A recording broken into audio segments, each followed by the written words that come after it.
ನಮಸ್ಕಾರ ವೀಕ್ಷಕರೇ, ರಾಮಿ ರೆಸಿಪೀಸ್ಗೆ ನಿಮಗೆಲ್ಲರಿಗೂ ಸ್ವಾಗತ. ನಾನು ಇವತ್ತು MTR ಗುಲಾಬ್ ಜಾಮೂನ ಮಾಡ್ತಿದ್ದೀನಿ.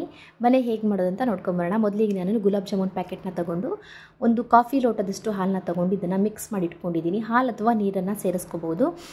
ನಾನು ಇಲ್ಲಿ ಹಿಟ್ಟನ್ನ ಕಲಸಿದ ವಿಡಿಯೋ ಎಲ್ಲ ಮಿಸ್ ಆಗಿಬಿಟ್ಟಿದೆ.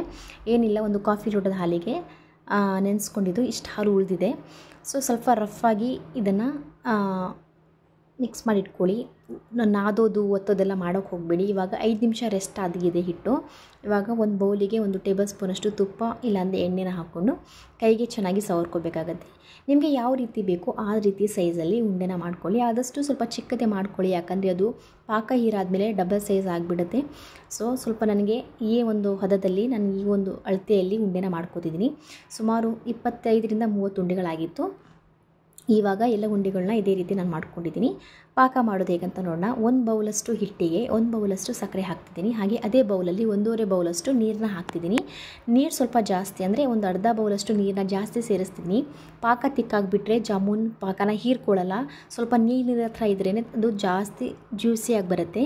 1-2 ಏಲಕ್ಕಿ ಹಾಗೆ ಸ್ವಲ್ಪ ಏಲಕ್ಕಿನೂ ಕೂಡ ಸೇರಿಸಾದ್ಮೇಲೆ ಸಕ್ಕರೆನ ಸ್ಟವ್ ಮೇಲೆ ಇಟ್ಟು ಚೆನ್ನಾಗಿ ಮಿಕ್ಸ್ ಮಾಡ್ಕೊಳ್ಳಿ. ಸಕ್ಕರೆ ಎಲ್ಲ ಕರಗಬೇಕು. ಸ್ವಲ್ಪ ನೀಟಾಗಿ ಕಲಸಾದ್ಮೇಲೆ ಸಕ್ಕರೆ ಕರಗಿದ್ರೆ ಸಾಕು, ಅದೇನು ಪಾಕ ಬರುವಂಥದ್ದಿಲ್ಲ.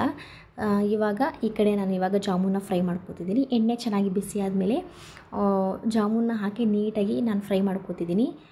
ಸ್ವಲ್ಪ ಈ ಥರ ಕೈ ಆಡಿಸ್ತಾನೆ ಇರಬೇಕು, ಇಲ್ಲಾಂದರೆ ಜಾಸ್ತಿ ಒಂದೇ ಕಡೆಗೆ ಫ್ರೈ ಆಗುವಂಥ ಚಾನ್ಸಸ್ ಇರುತ್ತೆ. ಈ ಥರ ಕೈ ಆಡಿಸ್ತಿದ್ರೆ ಎಲ್ಲ ಈಕ್ವಲ್ ಆಗಿ ಫ್ರೈ ಆಗುತ್ತೆ. ನೋಡ್ತಿರ್ಬೋದು ನೀವು, ಈ ಥರ ಕಲರ್ ಬಂದರೆ ಜಾಮೂನ್ ಪರ್ಫೆಕ್ಟಾಗಿ ಫ್ರೈ ಆಗಿದೆ ಅಂತ ಅರ್ಥ. ಇವಾಗ ಇದೇ ರೀತಿ ಎಲ್ಲ ಜಾಮೂನನ್ನು ಕೂಡ ನಾನು ಫ್ರೈ ಮಾಡಿ ಇಟ್ಕೊತಿದ್ದೀನಿ. ಅಷ್ಟರೊಳಗೆ ಇಲ್ಲಿ ಪಾಕ ಕೂಡ ಸಕ್ಕರೆ ಎಲ್ಲ ಕರಗಿ ಪಾಕ ಕುದಿ ಬಂದಿತ್ತು. ಇವಾಗ ಆಫ್ ಮಾಡಿಕೊಂಡು ಜಾಮೂನು ಒಂದು 5 ನಿಮಿಷ ತಣ್ಣಗಾಗಕ್ಕೆ ಬಿಡಬೇಕು.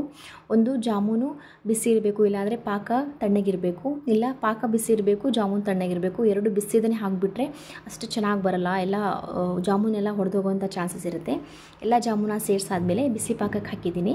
ಒಂದು 25ರಿಂದ 30 ನಿಮಿಷ ಬಿಟ್ಟಿದೆ. ನೋಡ್ತಿರ್ಬೋದು ಎಷ್ಟು ಚೆನ್ನಾಗಿ ಪಾಕನ ಹೀರ್ಕೊಂಡಿದೆ. ಜಾಮೂನು ಡಬಲ್ ಸೈಜ್ ಆಗಿದೆ. ತುಂಬ ಸಾಫ್ಟಾಗಿ ಬಂದಿತ್ತು. ಟೇಸ್ಟ್ ಅಂತೂ ತುಂಬ ಚೆನ್ನಾಗಿತ್ತು.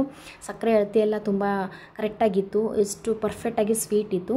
ನೋಡಿದ್ರಲ್ಲ ವೀಕ್ಷಕರೇ, ಎಷ್ಟು ಬೇಗ ಎಷ್ಟು ಸಿಂಪಲ್ಲಾಗಿ MTR ಗುಲಾಬ್ ಜಾಮೂನ ಮಾಡ್ಕೋಬೋದು. ಸ್ವಲ್ಪ ಗಾರ್ನಿಷಿಗೆ ಅಂತ ನಾನು ಡ್ರೈ ಫ್ರೂಟ್ಸ್ನ ಹಾಕಿದ್ದೀನಿ.